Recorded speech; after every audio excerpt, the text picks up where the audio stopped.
are you? I'm good. How are you? Good. What's your name? My name is Ethan. Awesome.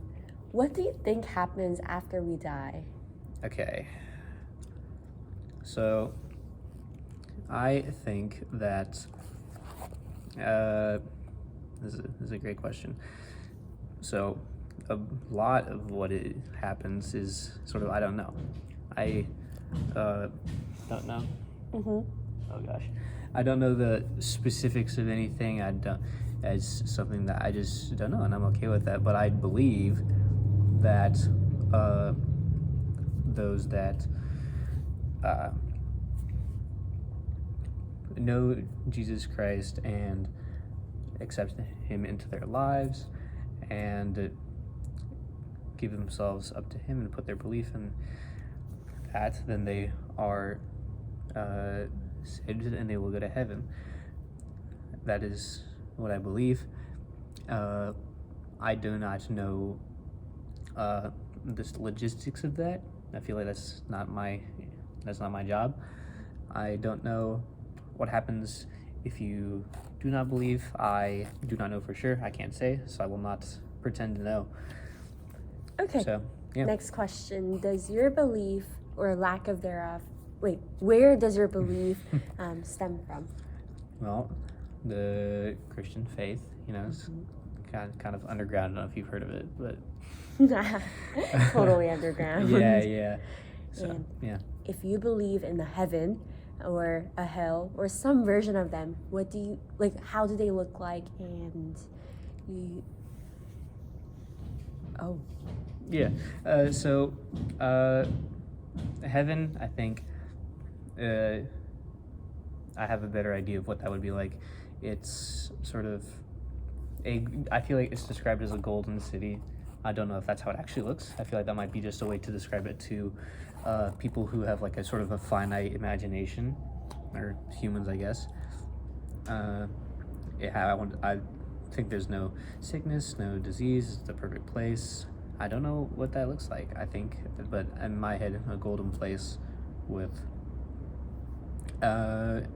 everyone together, everyone happy. Hell, I have no idea. I have literally no idea. It's it could be literally anything. The Greeks could be right. The Christians could be right. The Mormons could be right. I don't know. So, but I think that hell is sad. I don't know how to describe that. Probably sad. Probably not a lot of colors. So. It's probably bad for Ben. So Ben. Ben? No, Ben's. Oh no. Lack of colors. Oh my gosh. Okay. I didn't say that. Okay. How do you get into them? Additionally, who populates your version of heaven and hell? For example, if you were Christian, if everyone in heaven is a Christian, is everyone? And what about those people who lived before Christianity? How did they get into heaven? Yeah, there's another great question. So, start with the get into them. Get into heaven, sort of said earlier, that we're saved by Jesus. He died for our sins. So, as long as we accept that and we surrender to that, and we accept that gift, then we are allowed in. Hell, I don't know how that works. But in terms of, that's how I believe you get into heaven. I don't know if there's loopholes for that. I don't know if that's the rules that I've been told. And is everyone in heaven a Christian? I feel like once you get to heaven, it's kind of different at that point. I don't know if religion is so much a thing in heaven. I don't know. I have no idea what that looks like. And then the whole people who lived before Christianity or didn't hear about Jesus Christ, I think that's a question that a lot of people ask, and that's a really hard thing to answer, because it is a very good question, because it seems very unfair, but that is sort of the objective with the Christian faith, is to give everybody that news because of how good it is. And yeah, I cannot say that I don't know the rules for that, so I think it's a good question. So. In your opinion, who runs heaven and who runs hell? What do they look like? Yeah, well, it's a lot of visual iconography. Okay, so in terms of who runs heaven, I don't know if run is the best word. I feel like presides is probably better. I don't know. Again, I don't know. This is just in my head, but and what I've heard. But God, my God, the Christian God, sort of, he's the big boss.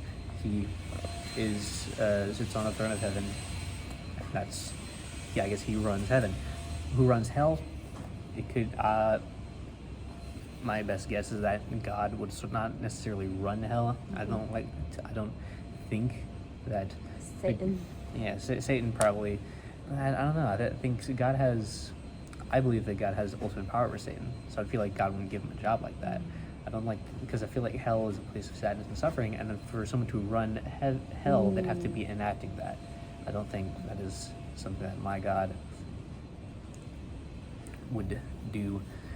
So I see. I think that, yeah. Finally, what is a day like in each? Most people spend time in thinking about the rules of getting into the afterlife, but little time on what the experience actually looks like. And I want you to consider the stickier issues that may come up. Okay. So, in terms of like, this is assuming that a day, that time is normal in heaven. I highly doubt that that is the case. I highly doubt that 24 hours in heaven is the same as Earth. And in terms of actually living there, I feel like that's the thing. I have no concept for what perfection or utopia is. Like we've all seen like sci-fi movies and all that and stuff, and how it's like like the earthly vision of that, but it would be God's idea of perfection. Since I'm not perfect, I don't know what that looks like, but I'd like to think that it is a place where everyone can interact in the most positive of ways and have like the most positive existence possible. However it looks, I don't know. Maybe they play flag football in heaven, I'm not sure. But in terms of like language barriers, I think that after you die, you have if you need to learn the language, you got plenty of time. So if that's the case, I'd like to think that there's an understanding that happens where when you die, where you just understand everybody. But I feel like that'd be possible. But if not, again, you got plenty of time. I hope my dog's there. That'd be awesome. But do you have to feed them and clean up after them in heaven? Probably not. So, but yeah. But your dogs are dogs; they can't clean up after. Yeah. Or in heaven, maybe they can. I don't know if we poop and pee in heaven. Oh. Right, because are we eating physical food or spiritual food? Yeah. Okay, and how does your belief in an afterlife affect the way that you live your life? And what choices do you make that are directly or indirectly connected to the afterlife beliefs? I think this is a great question, or it's like sort of a fun question to answer, because so the way it affects that I live, my understanding of the afterlife is that this life is sort of like in preparation for that. So I should live this life with that in mind, not like as an, I need to save myself or get insurance or whatever. That's not the point.